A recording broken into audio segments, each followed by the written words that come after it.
In 2002, Illusion Softworks were able to craft a digitized love letter to video gamers who just so happened to be enamored with the organized crime world known as the Mafia, by producing a game simply titled Mafia.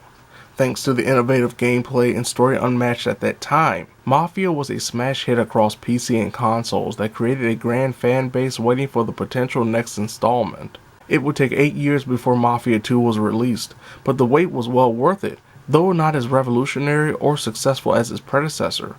Mafia 2 still produced enough success critically and financially to warrant a successor as well. The original creators didn't have the opportunity to follow up on their creations as Mafia 3 was handled by a new studio, Hangar 13. It became obvious quickly that Hangar 13 wanted to make a different type of Mafia game no one expected by turning the player's perspective from one side of the criminal world to another with mixed results. Thankfully, the franchise wasn't forgotten, as the 8th generation's end brought forth a plethora of remasters and remakes, with the original Mafia now getting a new coat of paint, while utilizing the same engine of Mafia 3. Being a fan of all three games for various reasons, I was excited to see how Hangar 13 handled one of the most influential games of its time, during an era when gaming is so different than it was when the original iteration was released.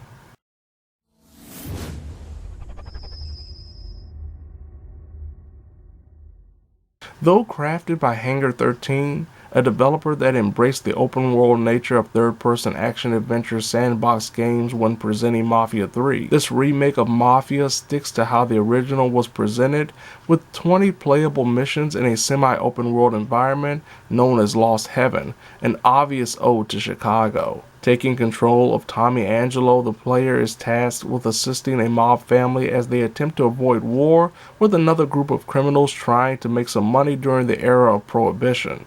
With 4 levels of difficulty, the player will have to complete the story at least twice if they don't want to experience the game's hardest difficulty during their first playthrough. Something not recommended, with enemies taking a lot more bullets before dying, and reloading a gun actually removing the ammo from the inventory if the clip isn't completely empty. There are some other minor difficulty options that can be adjusted in the menu, including the sensitivity of cops in regards to crimes committed by Tommy, such as breaking the speed limit. Collectibles make up a majority of the playtime for those completionists.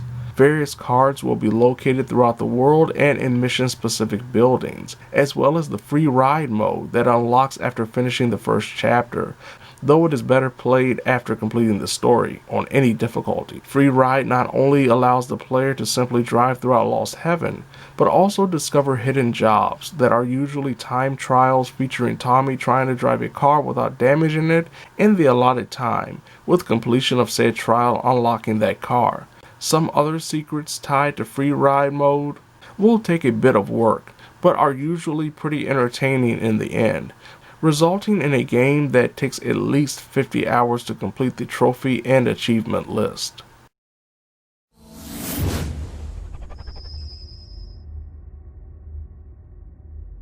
The Mafia series has both benefited and been hindered by the evolution of sandbox open-world gaming. The first game came shortly after the release of Grand Theft Auto 3 and differentiated itself so much from Rockstar's game that it perfectly worked on a different narrative level. While Mafia 2 improved on the foundation of its predecessor, the genre had grown beyond what 2 was offering. Mafia 3 looked to be the best of both worlds by embracing the current open-world norms while presenting a strong narrative through cutscenes and in-game conversations. Unfortunately, Mafia 3 changing the mission structure from the linear style of its predecessors hurt the narrative presentation, and Hangar 13 wasn't making the same mistake here. Missions in Mafia Definitive Edition are focused in nature, with each chapter showcasing a mixture of unique content and story progression. At the game's start, Tommy Angelo is a cab driver, trying to simply live during an uneasy time. When Tommy accepts a position in the Salieri mob family, the game's presentation changes from including typical money pickups turning into shootouts, rackets being challenged with Tommy forced to replace a race car driver, and stealthily moving around a rich family's home in search of their secret vault. Though varied, the missions don't stray too far out of the normal in regards to games of the genre, by usually focusing on driving from point to point, shooting faceless goons or cops, and simply trying to avoid death until Tommy can reach the first aid box located in the corner of a bathroom. What the missions do is establish why each chapter matters in Tommy's character evolution, alongside his growing relationships with members of his new family.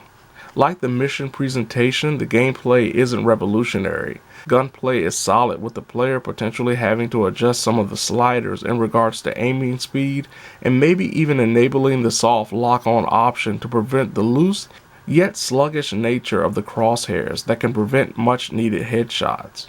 Thanks to a newly implemented cover system, gunfights can prove a lot more strategic compared to the original, as the AI is constantly moving and, depending on the cover, will be looking to keep the player from camping by throwing molotovs or grenades, and even shooting apart Angelo's cover if possible. The weapon selection is usually mission specific, with shotguns, explosives, and of course Tommy guns, either being given to Tommy at the start of a mission or dropped by fallen enemies. Though definitely better than the original in regards to firefights, the gunplay isn't in any way memorable.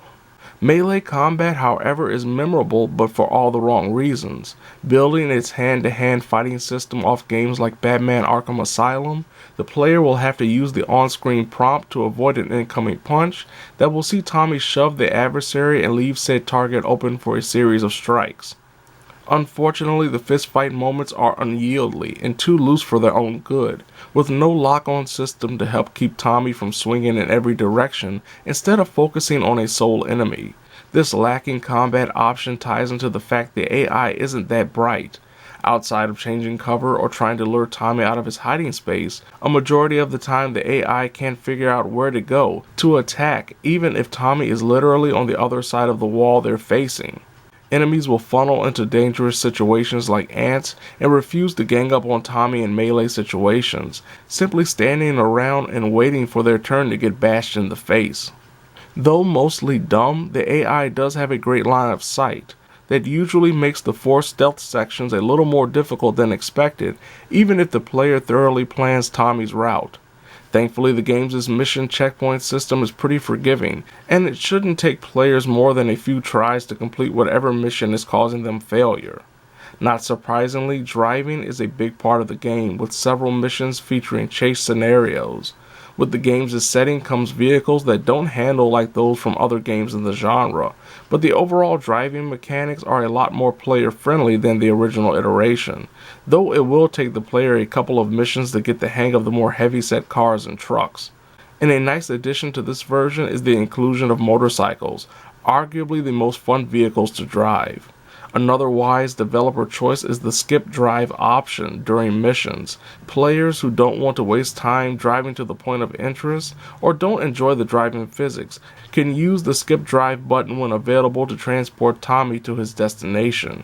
Though a lot has changed in terms of gameplay, a majority of the story is the same outside of some dialogue modifications and extensions to cutscenes. The vocal presentations are top-notch.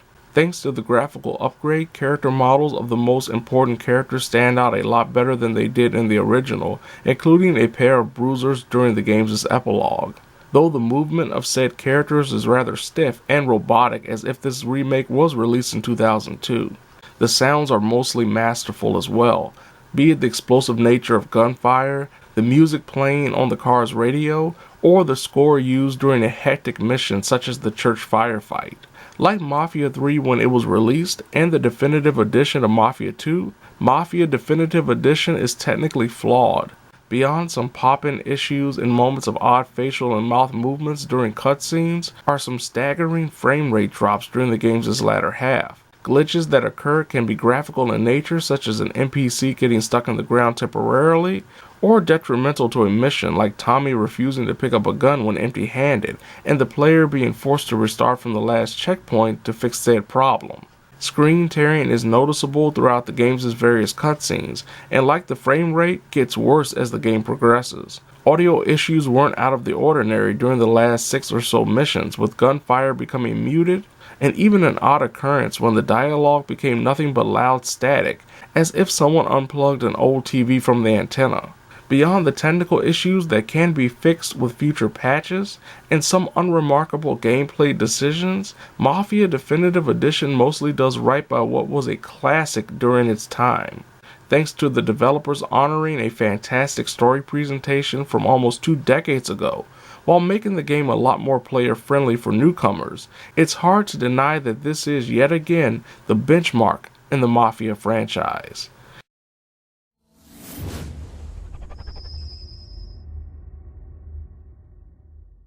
It's really hard to deny the hard work put into recreating what would be considered a relic from the past.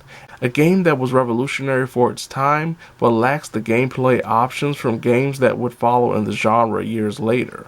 Unfortunately, the Definitive Edition suffers from minor and major technical issues that hopefully are fixed with patches down the line. At a price $20 less than most AAA titles or even other remakes from this generation, Mafia Definitive Edition is almost a steal, though it may be wiser to wait until the game is further patched to prevent some frustrating moments caused by technical issues. If you're looking for a semi-open world action-adventure game with a strong narrative, Mafia Definitive Edition is an offer you can't refuse. All these guys in this room, they're here because they have the only thing that matters to me. The only thing that should matter to any of us. You know what that is, Tommy?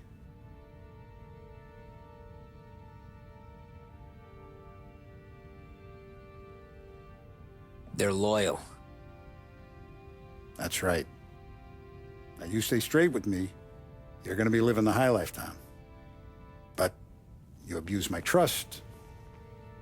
Don Salieri, you won't ever need to worry about me. Okay, then. Welcome to the family.